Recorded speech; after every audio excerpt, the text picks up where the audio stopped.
Nous avons participé, on était 2 participants du Mali, moi et Fatoumata Touré. On peut dire que ce que nous avons appris, parce qu'on était à Dakar pendant 1 semaine et puis à Hiroshima pendant 2 semaines, c'était de comprendre comment nous, en tant que jeunes, on peut lutter contre la corruption au niveau du Sahel. Parce que les participants, c'était les pays du Sahel. Nous avons, pendant 1 semaine à Dakar, c'est de parler de façon théorique ce que nous avons comme mot, comme corruption dans nos différents pays respectifs, de comprendre les typologies de la corruption, comment nous, en tant que jeunes, on peut lutter contre la corruption, engagement personnel de chacun de nous tous, parce qu'on le dit, le phénomène de la corruption, il faut un changement de tout un chacun. Chacun de nous doit décider au fond de lui, moi, Samir, je décide de lutter contre la corruption. À Dakar, on vous a parlé quand même des stratégies. Sinon... Les stratégies, effectivement, c'est de mobiliser les jeunes, de parler de la corruption, mais il faut reconnaître qu'on ne peut pas éradiquer la corruption en un seul jour. Dire qu'on va mettre fin à la corruption, non, ça c'est impossible. Il n'y a qu'un pays qui est à l'abri de la corruption. Mais on peut diminuer le niveau de corruption dans tous les pays. Ça commence par l'engagement de soi-même. À Hiroshima, c'était plutôt les pratiques, parce que nous avons tous participé à l'atelier, à la base d'un processus de sélection très compliqué, très complexe, parce qu'il fallait proposer un projet. Moi, mon projet, ça porte sur la corruption dans le domaine de l'état civil. Je ne pas sans savoir que la loi nous autorise, en tant qu'il y a un nouveau-né, je le dis comme ça, et il a droit d'avoir l'acte de naissance gratuit. Mais nous, dans notre commune, l'exception est que souvent on nous demande de payer 3 300, 3 000, souvent 4 000, souvent 5 000, même des fois 6 000. Dans les autres communes, ce qui est paradoxal, souvent on t'appelle de venir récupérer l'acte de naissance de ton enfant.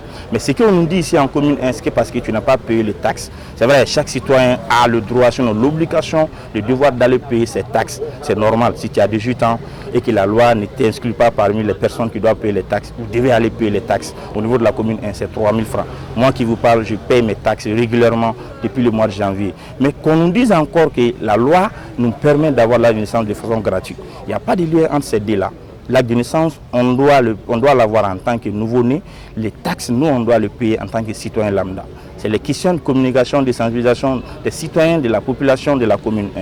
Le projet s'inscrit dans ce cadre-là. Nous avons participé avec la phase théorie, c'était à Dakar. Maintenant, Hiroshima, nous avons développé nos différents projets. On revient au pays, c'est les restitutions que nous avons commencé maintenant. Hier, on était avec les membres de la communauté pendant toute la journée. Aujourd'hui, on est avec les jeunes de la commune 1.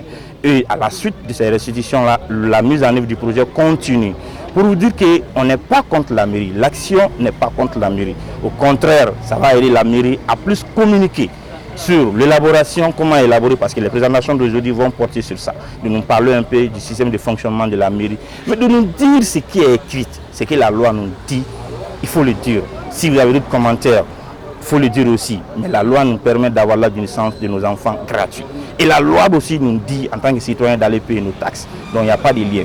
Voici un peu le déroulement de l'atelier d'aujourd'hui. La suite, c'est d'aller voir les jeunes dans les différents quartiers de la commune 1, discuter avec eux, organiser d'autres sessions de restitution avec eux, de leur dire, on sera toujours accompagné avec l'autorité communale. Vous avez vu à la cérémonie, la mairie était là et on leur demande toujours de nous accompagner, de communiquer ce qui est l'information réelle, ce qui est écrit par la loi. La commune 1 n'est pas différente de la commune 2, vice-versa. Toutes les communes sont régies par le même code de collectivité et si vous avez des dispositions particulières à prendre, informez les citoyens lambda.